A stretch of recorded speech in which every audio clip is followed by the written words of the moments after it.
Welcome, welcome, welcome. It is so good to be back, and I apologize for being gone last week, but you know what? When the mountains call and your family's on vacation, you drop everything and just get out there and enjoy the world. And that is what we were doing last week. We actually were out in Park City, one of our favorite places to go skiing. And I have to tell you, it's just a great, I can't even express to you what it's like to feel back to a normal state of me.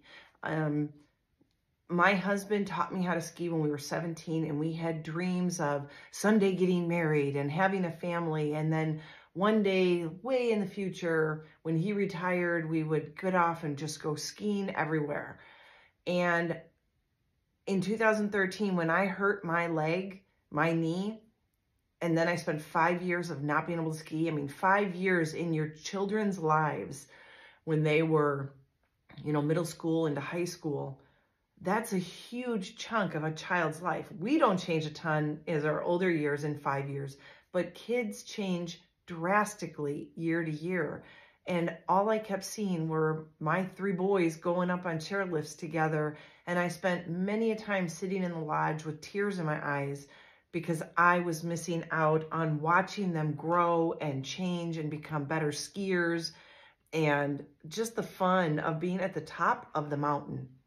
And I swore to myself that one of my goals that I was going to set for myself when amputation became the only option to have a normal life, a life back to activities that I was used to. When I say normal, that's what I mean.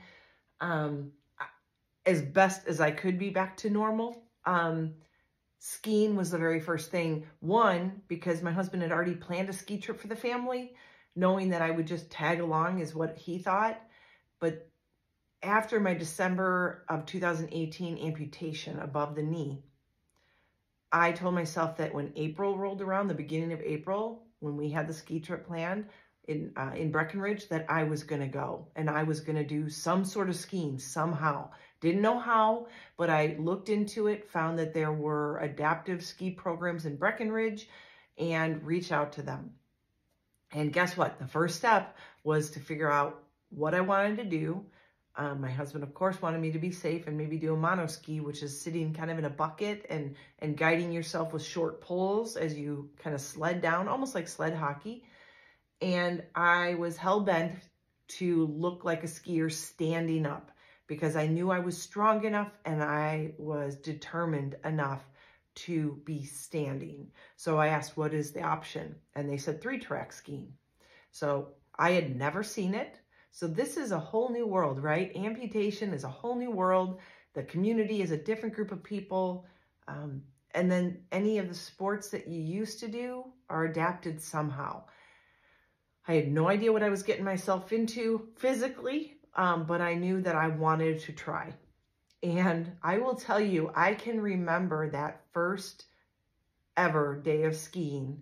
We just did a half day because we knew it was going to be exhausting. Just getting on a tow rope that pulled you along with the carpet up a little bunny hill with one ski and trying to balance was the hardest thing I'd ever tried to accomplish. I just was like, this is hard. This is really hard to stay balanced. Think about riding a bike at the slowest pace you can and just wobbling right back and forth. If you don't keep pedaling, you can't keep your balance. Well, the slower you ski with one ski, the harder it is to balance, which seems weird because I do much better on steep slopes now than bunny hills. Like catwalks, forget it. Those things scare me to death. One, because they're so slow, and if you hit somebody else's track with one ski, you're fishtailing, which does not make you feel good, and it locks up your quad you're using to keep your balance. Then you try to, swoosh back and forth on a catwalk, and all you're doing is slowing yourself down, which, like the bike analogy, makes it that much harder to stay standing.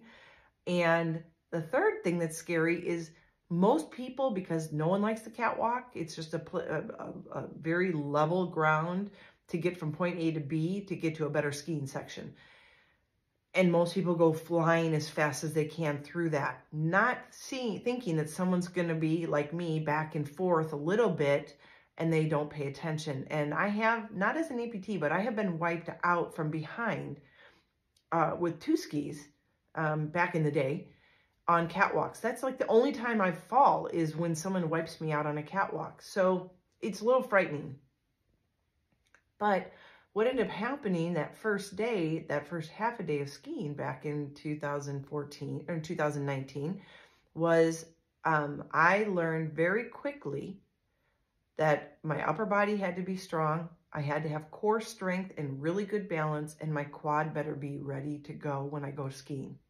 That first day, my quad was so fried. It was just a half a day on bunny slopes, but you know, when you're learning something new, everything is tense and you tighten up all your muscles, your lats, your shoulders. You're holding onto these outriggers that actually are, your elbows are up. You're actually elevated. You're not ski poles down beside your body. They're up. You're skiing with things out in front of you and you're holding your arms up.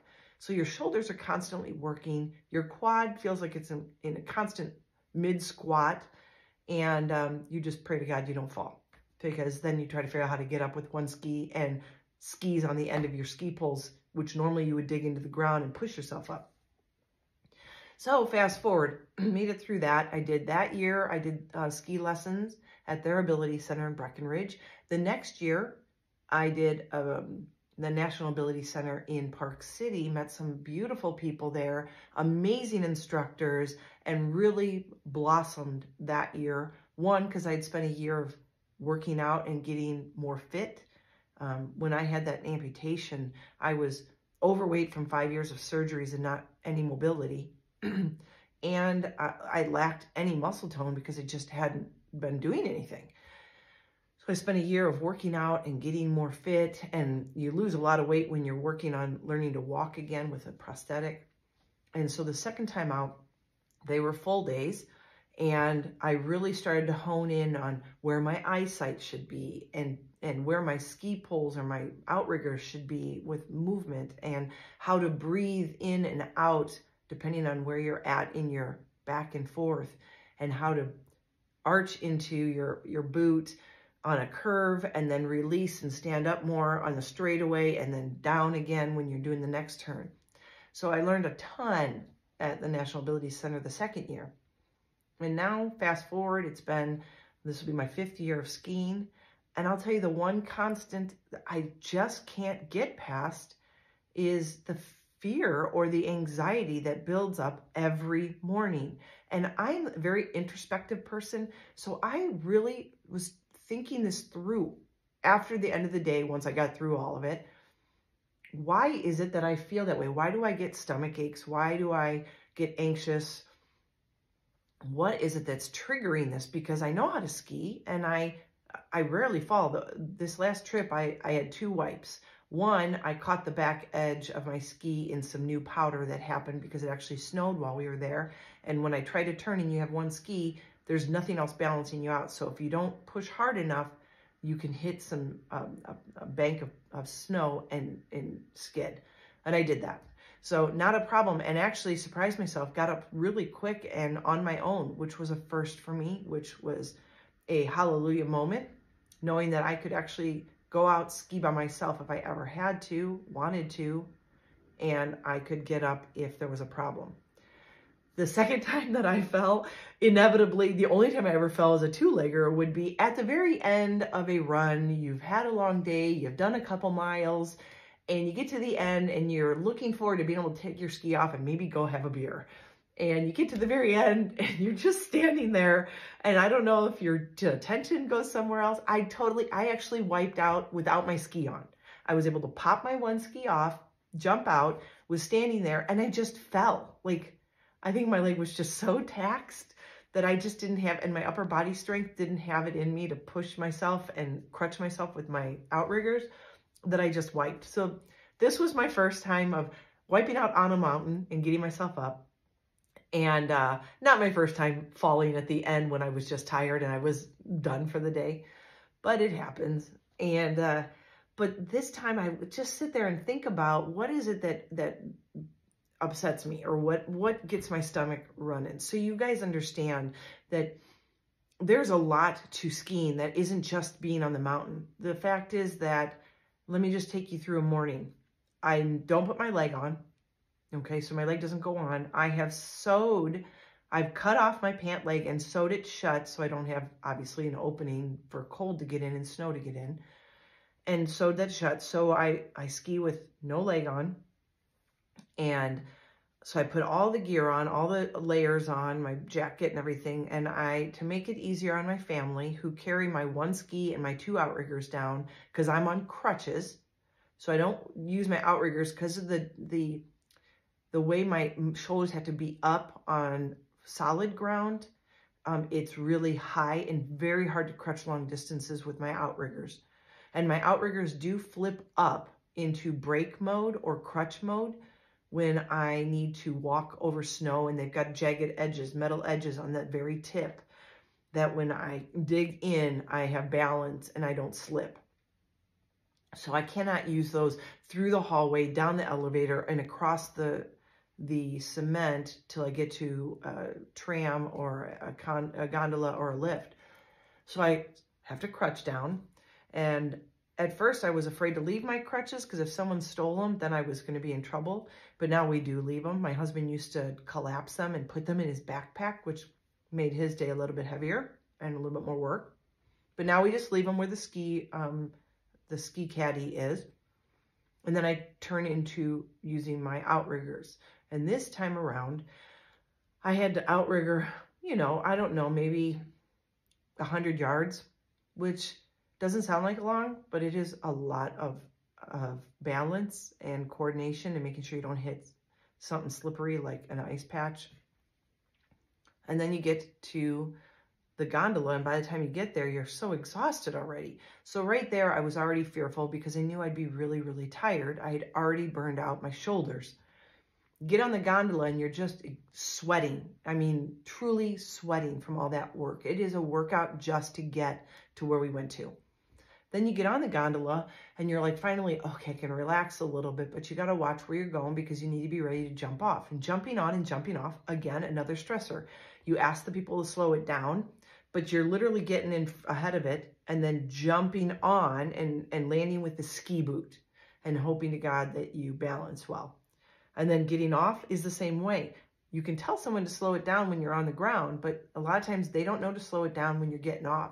So you do a quick jump off when the door opens and you jump off and hope to God you do a stick a landing. And then my family gets my skis out and everything.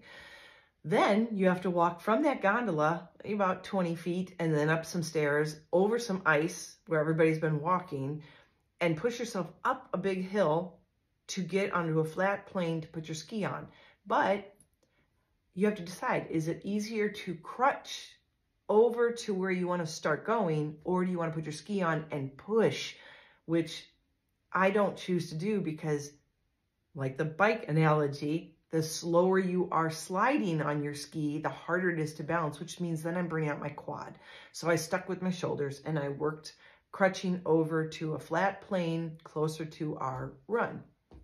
Then you get your ski on. Well, guess what?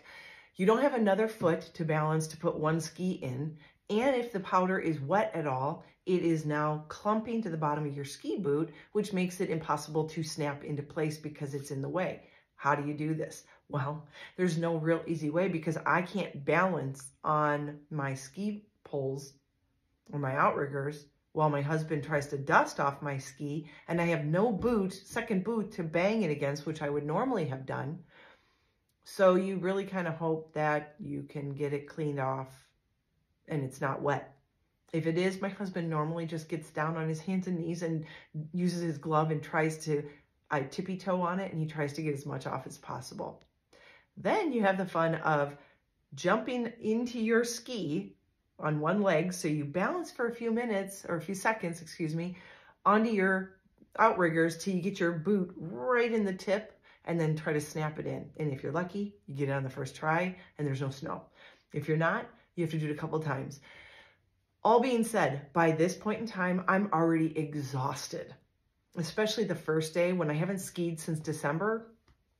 totally exhausted. Now you start to push. Now you push and you get a little bit of movement. Well, at that point, then you put your outriggers down and they become your second and third skis. That's your 3 tracks. So you start tracking. The place we were going at the top would get me going just a little bit like a slow catwalk. So I'm balancing slowly and it would stop. So then I had to pop up my outriggers into brake mode and push and push and push uphill, get out of the way, make sure you're not in someone's way because you don't want to be the cause of an accident. And then you finally get to the top. And at that point, I literally was taking my first break before I even started to ski down. Now the canyons, since I had not yet skied as an amputee on the canyons, I didn't know where I was going. Park City's like a second home. I know the runs really well. I know where I want to go. I know what they're going to look like and feel like. The canyons, I wasn't so much, and I didn't know where I'd be going. Some of the blues were extreme blues, which were awesome, but occasionally I would pick up a little bit too much speed and I wasn't ready for it. So then I'd have to work on really cutting hard, which is, again, a thing for the quad. And just enjoyed those trips down, but would literally have to stop, I don't know, in 1.5 miles, probably stop 4 times because my leg was burning so bad. And God forbid we have to hit any catwalks or slow space areas.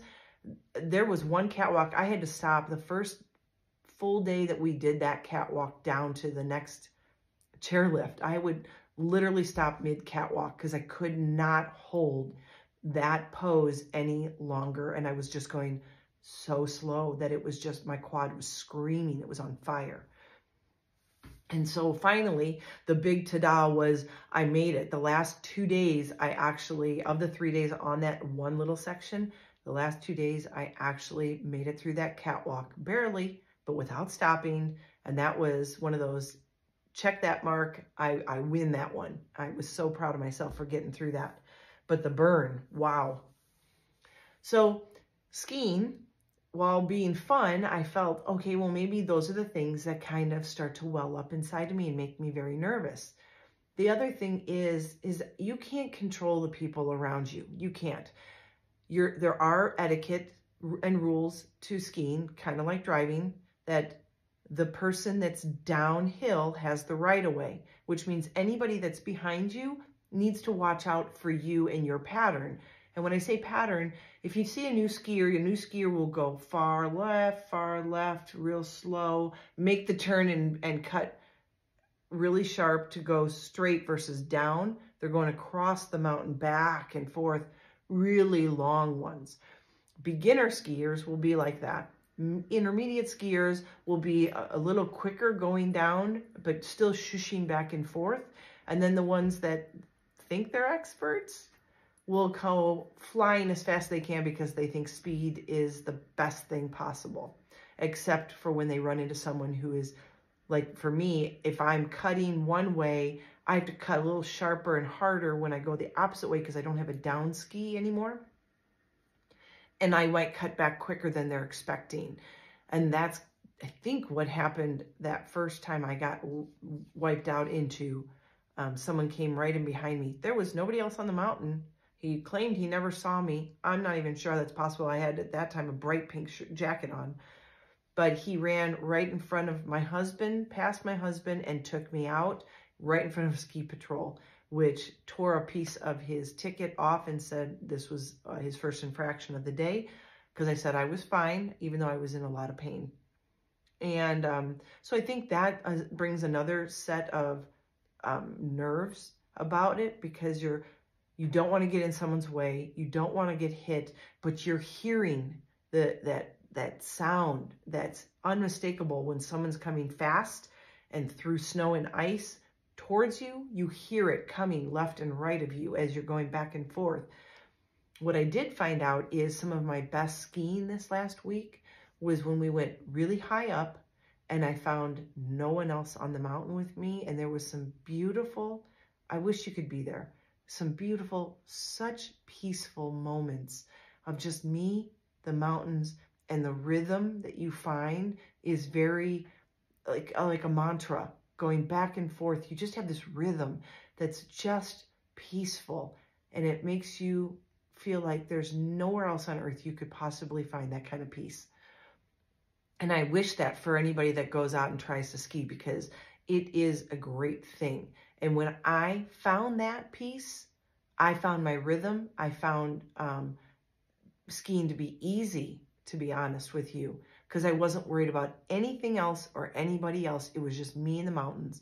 My kids know to keep space from me. My husband always stays up mountain from me because he can watch who's coming, and if something were to happen, he's always great about being right behind me, but in a distance. And my boys love to just fly down because they're boys and they're young men and they're hauling and they're doing some tree skiing and everything. And they'll meet me a little further down and then wait for me and watch me come down. And they're really good at cheering me on. And it was just a great time. But I'm thinking, between all the exhaustion that happens prior to even putting any effort into skiing, and the fact that you have to worry about what's coming from behind you because some people just don't pay attention, that I think those are the things that I dislike about the skiing and what make me very anxious about it, because I don't want to get hurt. I have one knee left. I need to take care of it. And when you get wiped out, you don't know what can happen. You see people coming down the mountains with ski patrol and they're in one of those sleds and you're like, oh, geez.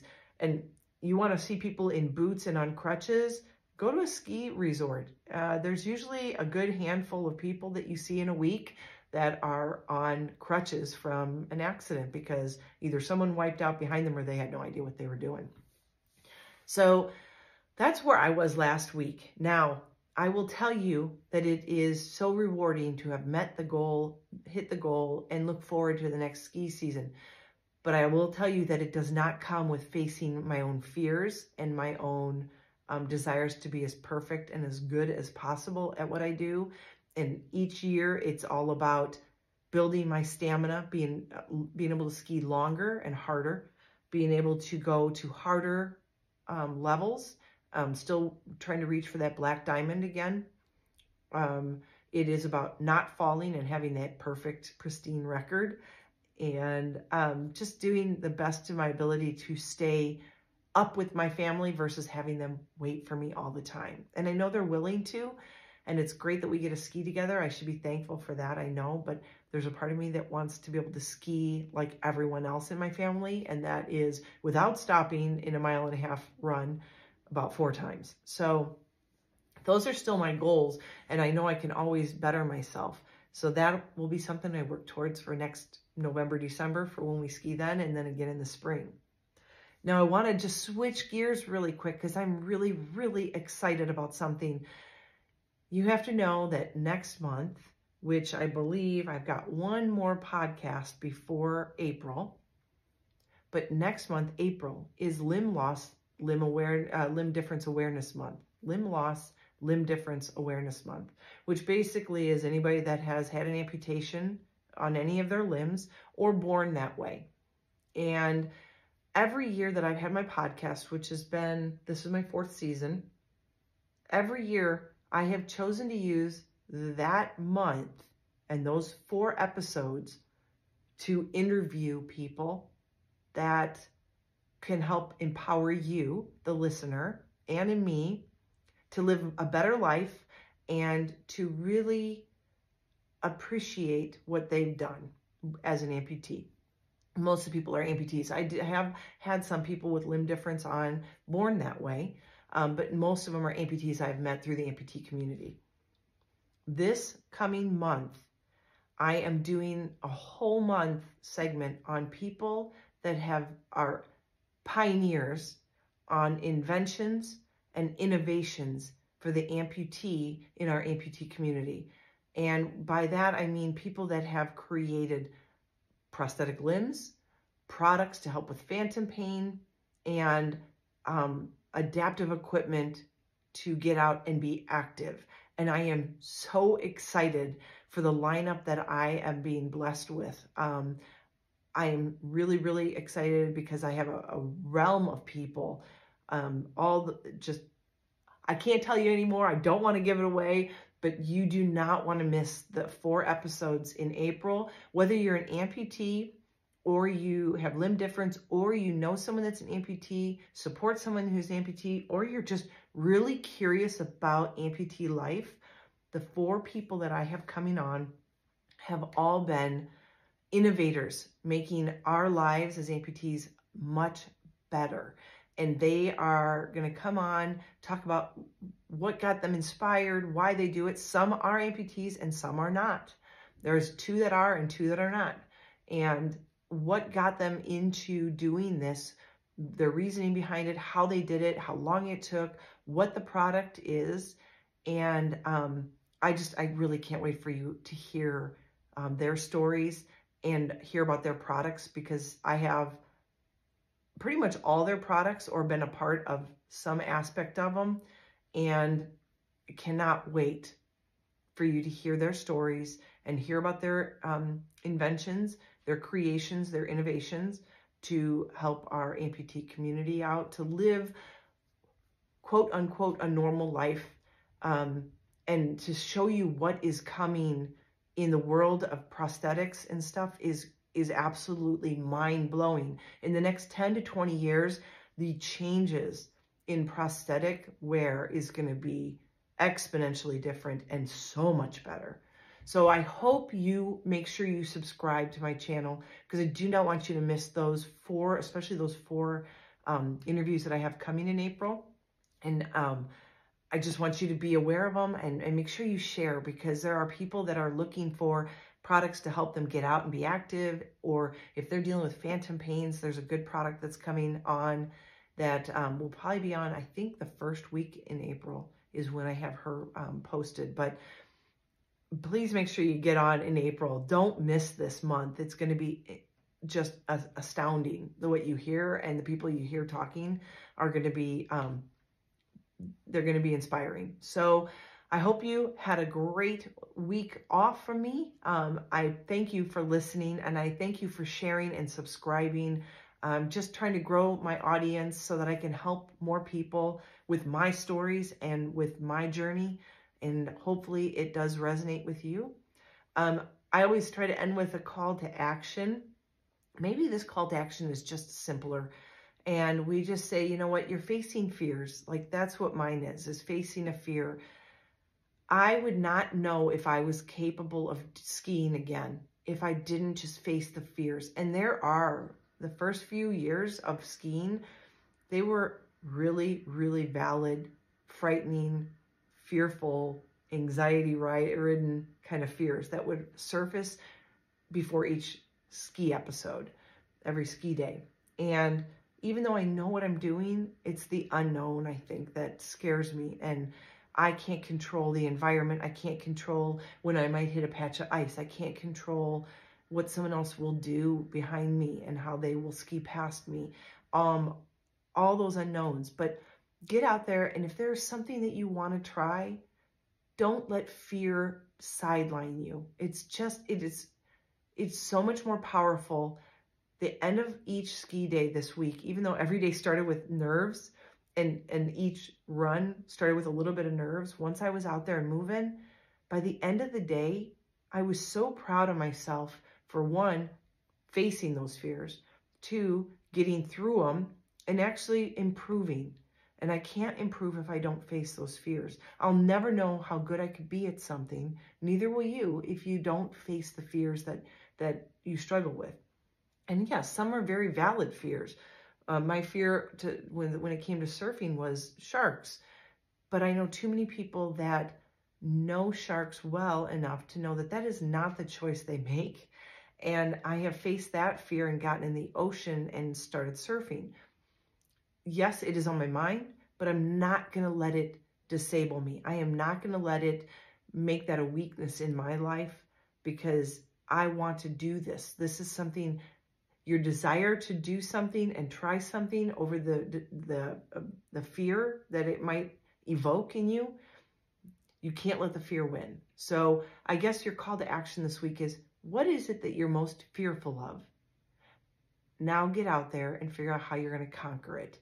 And yeah, it's going to take a lot of grit, and it's going to take a lot of pushing yourself through some things that are uncomfortable. but you can do it, and you will be so proud of yourself when you finally accomplish that. So get out there, face your fear this week, and like always, write back to me. Let me know what fear you faced and how it felt when you did it and how you felt afterwards and the accomplishment. Trust me, you are going to feel so much better after facing a fear than you will feel telling yourself, I'm just not going to do it because I'm too afraid to. So I hope you have a wonderful week. I look forward to seeing you next week. And until then, and as always, be healthy, be happy, be you.